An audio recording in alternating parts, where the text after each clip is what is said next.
So I am Anita. I am the Squirrel Hill Program Coordinator at Literacy Pittsburgh.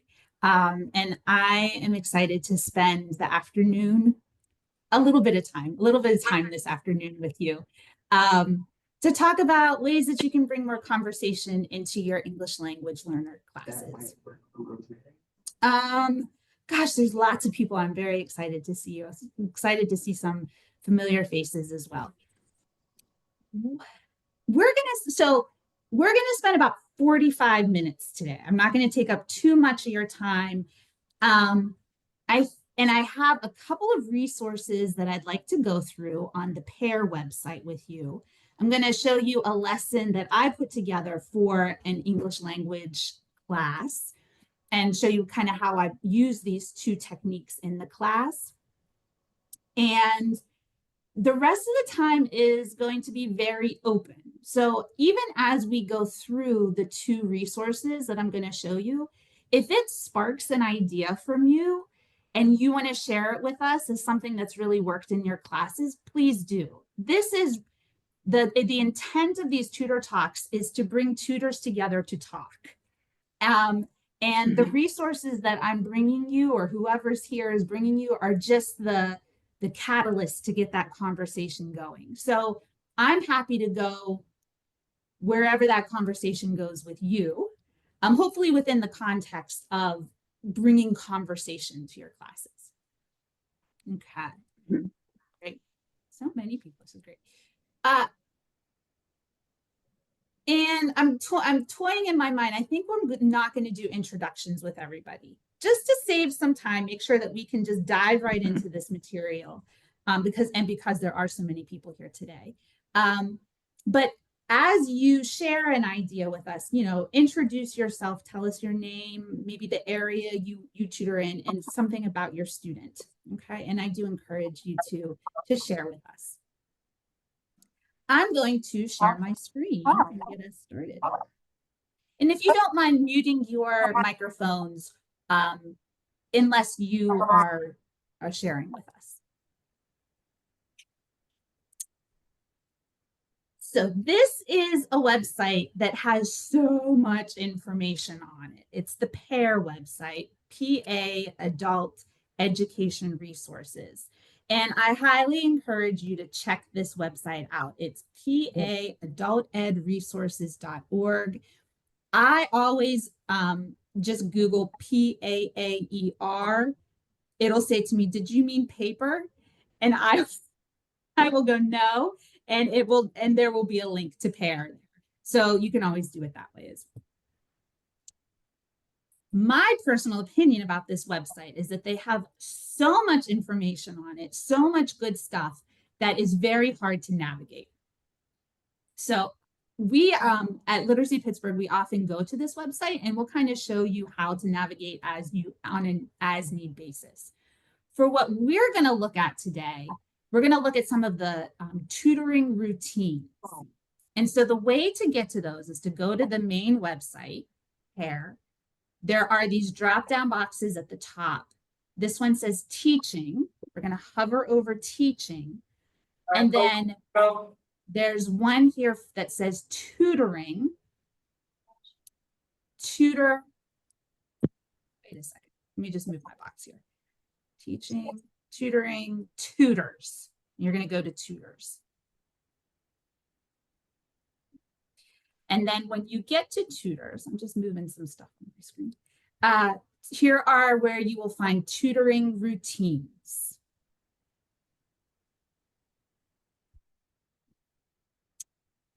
There are tutoring routines these are really neat little lessons that they have created where it's just a routine. It's something that it's a strategy that you can use over and over again, but with whatever information, language, vocabulary, grammar, whatever, you would just sub in whatever it is that you're focusing on with your student. So I'll show you that in a little bit. There are lots of tutoring routines for reading and writing. They have a few routines for speaking and listening. And they also have some tutoring routines for math if you are working with a math student. We're going to focus on these routines for speaking and listening. We're going to particularly look at the ones for notice and wonder, my favorite. I use it all of the time. This is also a very Fred Rogers thing. Mr. Rogers, he was all about noticing and wondering. So anytime I can bring Fred Rogers in, I'm going to. And we'll look at this one and another question. When you go to these, you can click on the tutor PDF. Oh, well, you'll see here, we're going to start with notice and wonder. This is for ESL students who are from beginning to advanced. So it works with any kind of ESL student. You need very little materials. I'll show you. And when you click here at the tutor PDF, you'll get a description. So I already have that pulled up. And it brings you to this PDF. Notice and wonder. I'm just going to read through this quickly, but then I'm going to show you how I use this with students.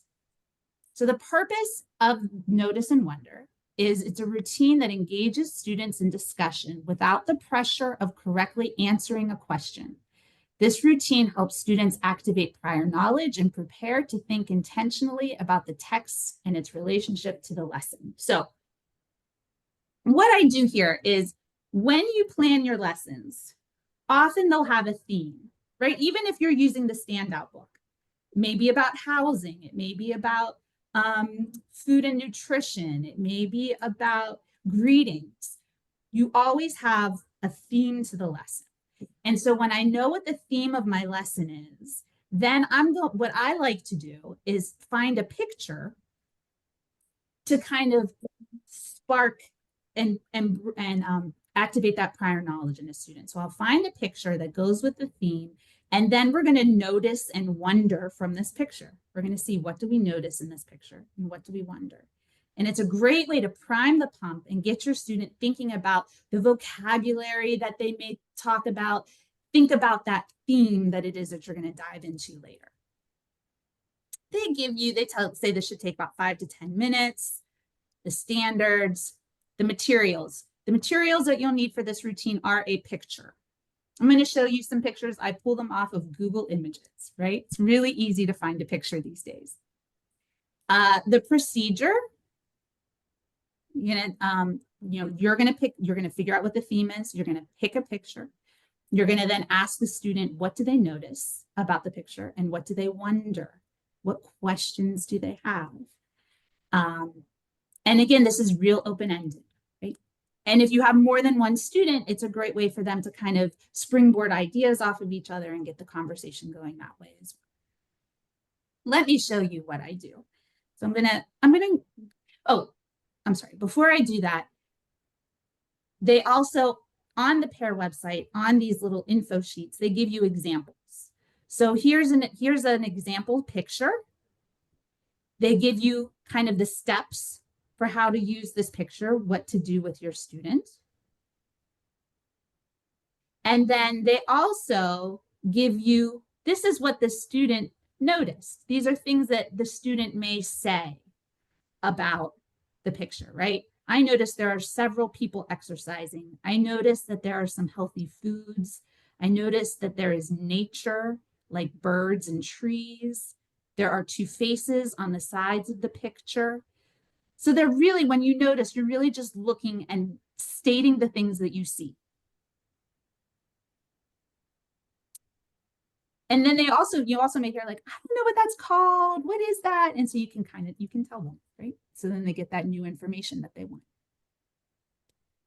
And then you would also then give them time for wonder. I wonder if the picture shows chemicals or molecules. I wonder why they show the heart in the center. I wonder if they're showing healthy habits. Okay.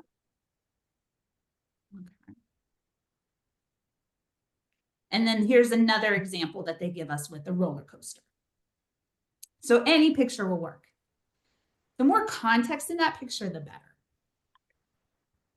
Okay, now let me show you my lesson. Any questions or anything? Sparking anything? I don't have a question, but I like the idea of the wondering. But I'm thinking with an intermediate to advanced student, I can maybe pull it up a little bit, maybe ask them to ask me a question about the picture, because I notice often that they can make statements, but putting it into question form is difficult sometimes. So I like that brought that up about the Yeah. wondering in the question. Yeah, so this is definitely an exercise in practice making statements and also then practice making questions. Yeah, right on, right on.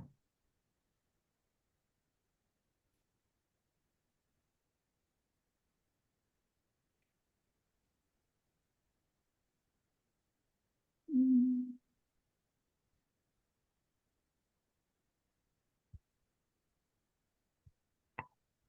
So I had a group of students that I was working with this past summer. We did a summer themed conversation class with them. So one of the sessions that I had was all about national parks. We talked about national parks. And so I always started off with a review of whatever it was that we did last time. And then I would show pictures and I would say, what do you notice? What do you wonder? And for me, you can do this different ways. Well, let me show you this. These are the pictures that I picked out. Again, I got them all on Google Images. What do you notice? What do you wonder? But I'm going to show you my favorite. This one's my favorite. So we're going to look at this one today. What do you notice? What do you wonder? Right? Today we're going to be talking about national parks. And ways that you can do this is we can say, just tell me what you notice. Just tell me everything that you notice. We're not going to do wonder yet. And really, when you first start doing this with a student, you'll have to tell them what notice means and what wonder means, right? So there's two new vocabulary words right there for your students. And then once they get used to the routine, they know what notice and wonder means. Since we're doing this in a big group, here's what I would like to do. In the chat, I would like for you to write either something that you notice or something that you wonder. And if it's a notice, please write notice and then what you notice. And if it's a wonder, write wonder and then what you wonder. Of the chat. Go ahead and put those in the chat. Oh, here they are. I just haven't seen them. Oh my gosh. Ellen wonders, what happened to make the river muddy? Yeah. I wonder what's the occasion. I wonder how high that is. Joyce notices dark clouds. Yeah. Michelle, I notice the people are up very high. Don't know how to get on the chat. Oh, here. I notice a person upside down in the air, and I wonder if this is intentional. I notice clouds. I notice a low-lying cloud in the valley. I wonder how many people are on the overlook. I wonder, is it going to rain? Now, also what I meant to tell you is in the the pair description of notice and wonder routine, they do have a video, a YouTube video, so that you can see how this works. And I watched that video preparing for this, and there are they show that you know, as going through, if you do it this way, you can then call on people to then say more about what they're noticing and wondering. Mhm. So Kathy, I'm going to call on some people. I hope you don't mind. Kathy Lewis, could you tell me, you noticed the man in the air. What else do you notice about that man in the air?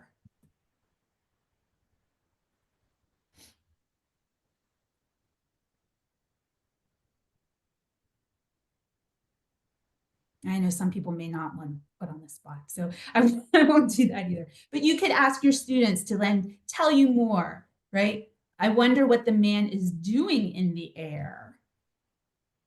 I noticed the man high in the air is higher than the rope I'd expect, oh, I have something over top of it. He's attached to.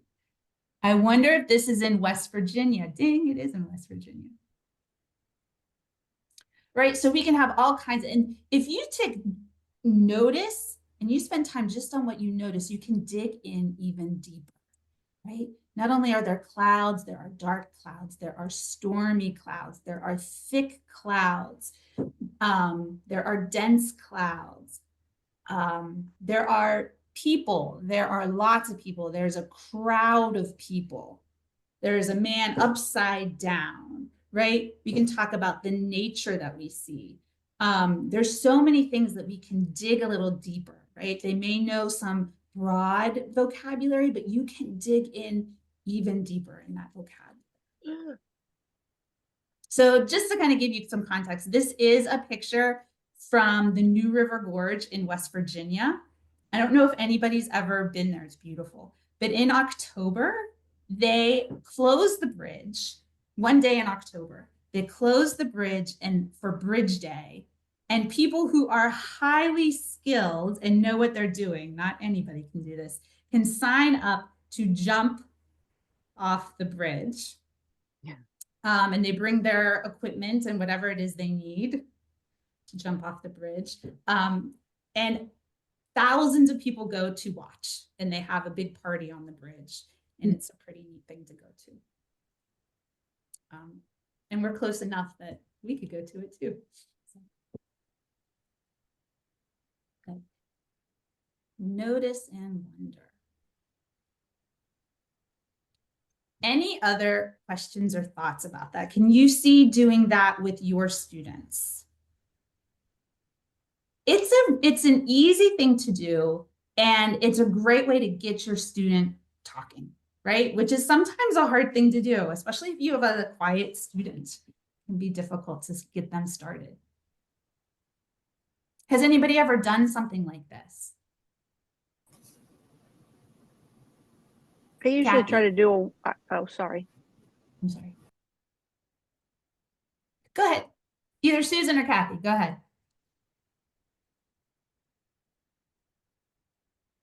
Kathy, go ahead. Oh, you're muted. Thank you. I've done a variation of it, which I'm sure all of us have, which is looking at the picture. I teach a second language class, Spanish speakers, and I have a little bit of a variety of levels in that class. And so I break it down into, instead of the I notice, I break it down into 3 parts. And the first part is tell me vocabulary words of things that you see in the picture. And that helps with my lower level. They can give me words. And then I also do, next to that, I do 2 words. So it'll be an adjective and a noun, or a verb and an adverb. Tell me things you see in the picture with the 2 words. And then the final thing is a whole sentence about the picture. And I write it on the board as they're giving it to me. But what's kind of fun is if I'm doing the theme, I pick out 5 vocabulary words before the class starts. And when they're giving me the words, I put them on the board and then I show them the card. These were the 5 words I had in mind, and I see if they came up with those words. And they're not going to get all of them. They've never gotten all of them. Sometimes it's 1, sometimes it's 3. But if you have a whole class feeding you all those words, they're going to come up with at least 1 of them. So I'm not sure if that's what you wanted, but that's amazing, Kathy. I love it. And I love that, like, this is also like a way to see what your student already knows about the topic. And so you're seeing, like, you've already picked these words. You've thought of these words that you wanted them to know. Well, maybe they already know some of them. And then you also see which ones they don't know to make sure you cover those. That's great. Thank you, Kathy. Susan. Yeah, I love what Kathy's doing. That's great. I do pretty much anytime we open the book and there's a picture, I say, what do you see in the picture?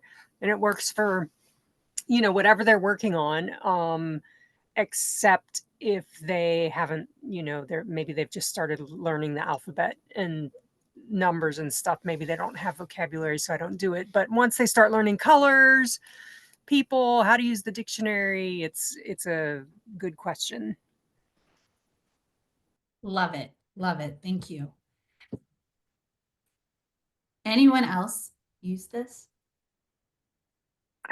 I've done what Susan just said, whenever there's a picture, had people describe it. I also try to do a warm up but I've run out of questions all the time. So when we first come into class, what did you do this weekend? What are you doing for the holidays? What's a book you like?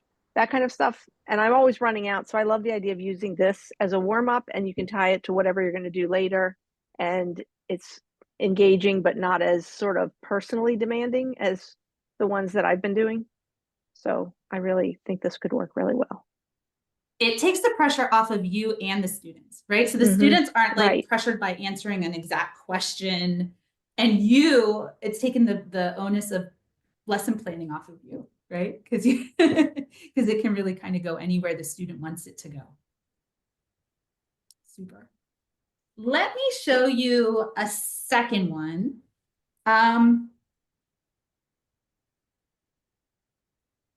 And Lindsay, can I ask you to do me a favor? I took a screenshot because I saw someone talks about attendance. Would you mind writing everybody's name down? Thank you so much. Let's see, I'm gonna share.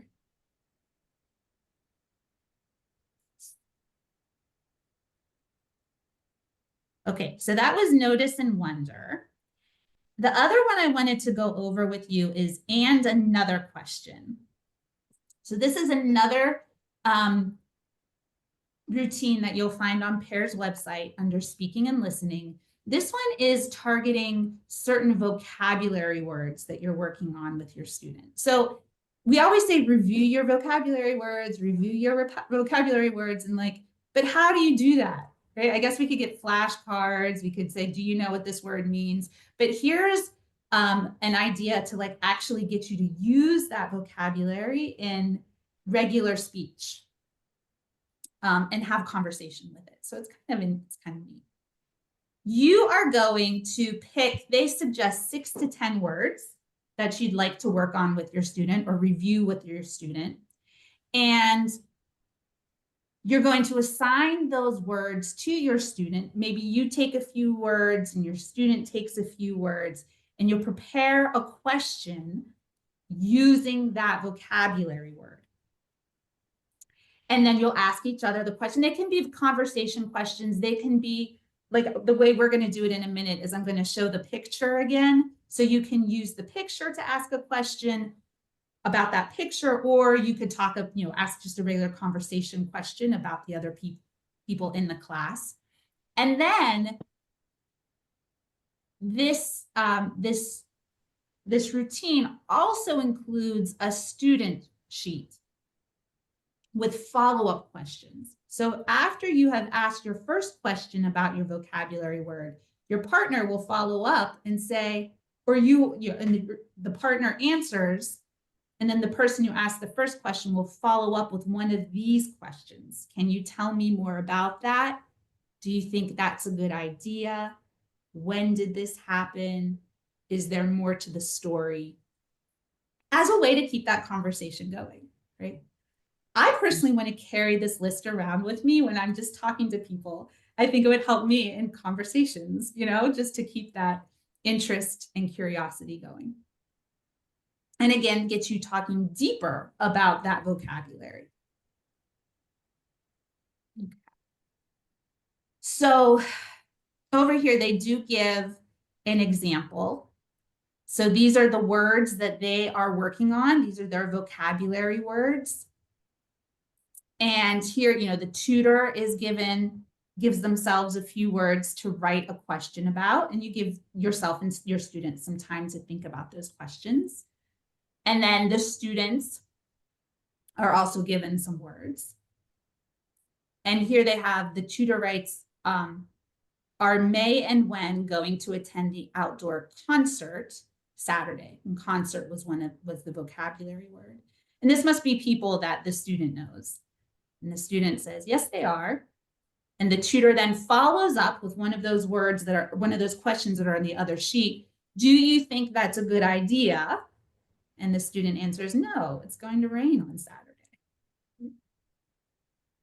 Okay, so here's another one. What time is the garden tour on Saturday? The tour begins at 10 a.m. And then the student follows up with, how do you know this information? I checked on the Botanical Gardens website. Okay. So let me just show you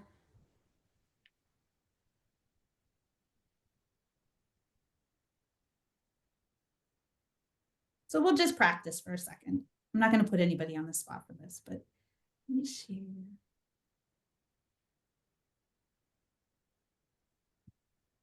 So if I were doing this in my class, and let me just run through the rest of this lesson just so you see how I put this lesson together. We started with a notice and wonder, talking about national parks. Okay. I had some additional conversation questions with the students, but I always overplan. And I remember we did not do these with the student, but they were on my back burner just in case. And then I'm going to show you this in a second. I would use newsforyouonline.com. I think it's a fantastic resource. I talk about it all of the time. I always manage to bring it up. So if there's an article that was called Gorgeous Newest National Park is a Hidden Gem, all about the New River Gorge in West Virginia. So we were going to listen to this because on News for You, you can also, there's audio so that you can listen to the articles. But before we listen to the article, I reviewed some vocabulary. So this was the vocabulary. And honestly, I get this all from News for You. I got the vocabulary, and then there are other questions at the end of the slides that I also got straight from the site. The vocabulary for this lesson was gorge, canyon, steep, preserve, and record. And I know that some of these words have multiple meanings and even multiple pronunciations.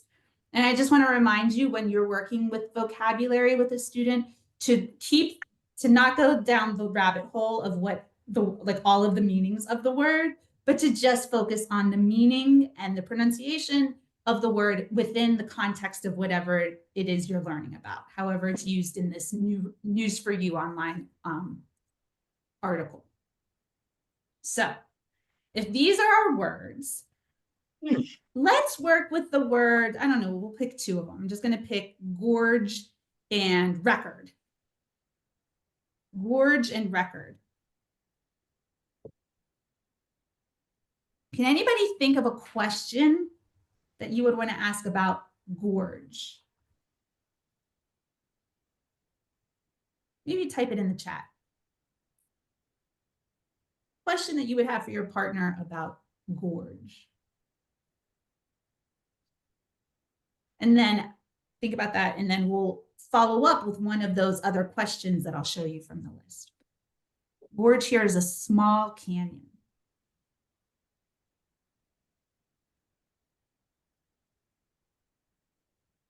I forget to look in the chat. Oops. Oh, good. You guys are really good. And how deep is this gorge? Oh, two people. How deep is this gorge? Have you ever seen this gorge? Another one, how deep is this gorge? Does it have water at the bottom? What's the difference between gorge and canyon? Have you visited a gorge? I'm going to stick with Mary's question for now. Have you visited a gorge? And then stop share. There's probably a better way to do this. I just don't know it. So this, and then the person, have you visited a gorge? Yes or no? And then we would follow up with one of these sample questions, right? Oh, you went to a gorge. Can you tell me more about that? Right? And then the partner tells about their experience at a gorge. Or when did this happen? Or why didn't you visit a gorge? Right? How about for record? Let's just do one more. So if I were to, and I'm going to stop sharing.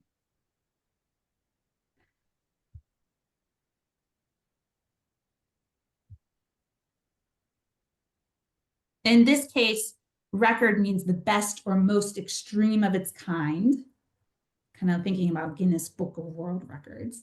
You think of a question you could ask about record. And it's not necessarily like I'm checking your facts, I'm going to know what you know, but a way to engage in conversation around that word.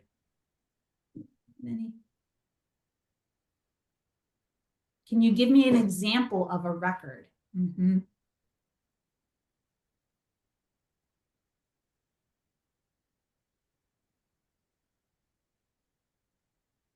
I had one. This is harder. This is harder, I think. I came up with one. Do you remember a winter with record-breaking snow?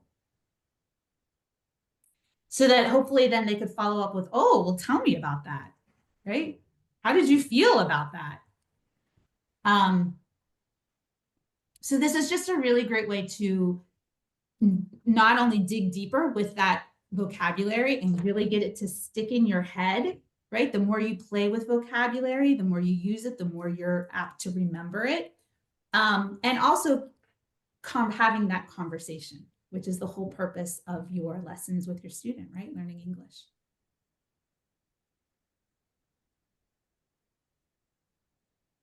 Any questions about that?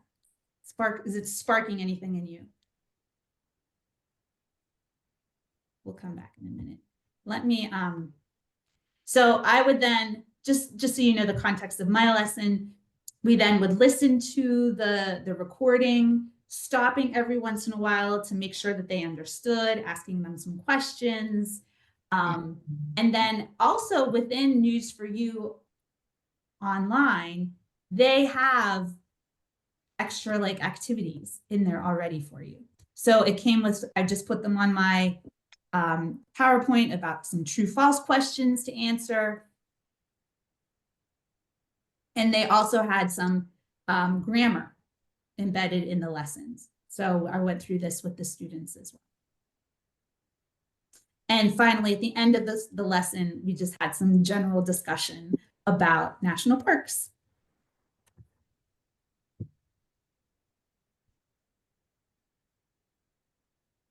Okay. So that's the end of my, well, I could talk about one more of them, but I mean, how does this spark? What else are you thinking about? How do you think you could use either notice and wonder and another question in your lessons?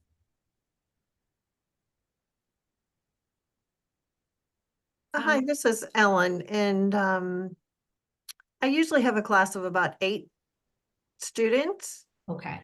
at different levels, and they'd like to talk to each other. So I'm trying to think, how could I use this in? Like, how far would you let it go? You'd maybe have 2 students talk to each other, have them ask a follow-up question, give them a chance to maybe both be the first person and the responding person. Yeah. I guess, I mean, you can do it a million different ways, but that would Yeah. make sense to me, Ellen, is to pair them up. Are you online or in person? Online. Online. Yeah. So like get breakout rooms and have them work in pairs with each other. Also, another thing you could do with the notice and wonder is do a think, pair, share. Are there any other teachers out there that have them just give students time, show the picture, give students time to just think about what they see and what they wonder, pair with another student to share ideas together, and then come back as a whole group and share their ideas. And so that gives everybody the confidence to feel like they can contribute to the conversation as well. Yeah, they love to ask each other questions, and they're from all different countries, so it's really interesting. So I think I could see both of these working well. And I like to mix it up because otherwise the classes get stale. So I'm like, I always like new things I can add in and ways to do things. So I really like both of them. What level students? Are they higher level students you work with? Well, it's through a church in the North Hills, so it's not really assigned students from, it's kind of like the people who aren't assigned yet. And then sometimes Literacy Pittsburgh sends us like, oh, before we can get them assigned to anybody, they have to be able to speak decent. We don't have like real low level. So, and I do a Wednesday night class, and then they have Tuesday and Thursday morning, but So you never know who's showing up. you don't. Yeah, these are easy things to throw in there Mm-hmm. when you don't know who's coming, and all different levels can benefit. That's Yeah. great. Thank you, Ellen. What other thoughts? Dana. I was actually preparing a filler activity for my lesson tomorrow because I knew it will not take up the whole 2 hours. So I just downloaded an article from News for You, but this is actually an excellent warm-up before we dive into the reading, to find a picture online and just generate some vocabulary and some thoughts in a casual conversation before we go into the reading. Yep. Right on, right on. It's like priming the pump. Nice. Yeah. So thanks for helping me with my lesson tomorrow. Joyce, I saw you had your hand up. Oh, your microphone is muted.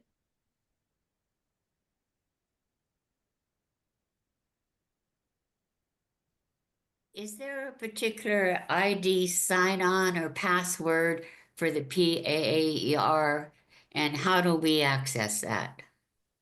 No password or anything. It's you know what? Let me put the website in the chat for you.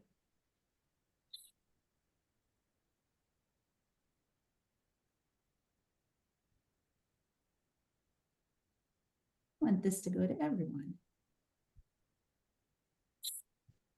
Okay, so hopefully you received the link for the website. It's just really hard to navigate. So when you go, I'm going to show you this one more time because it is not intuitive. When you go to the website, you go to the main, let's go to the main website, paadultedresources.org.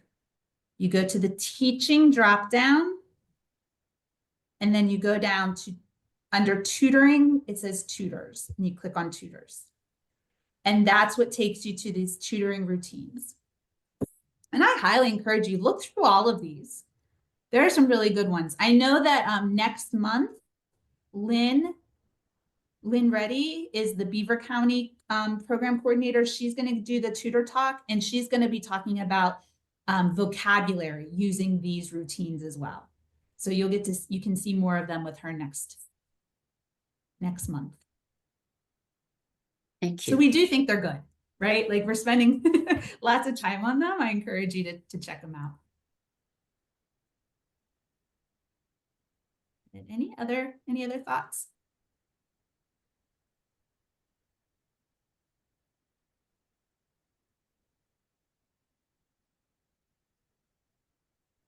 Okay.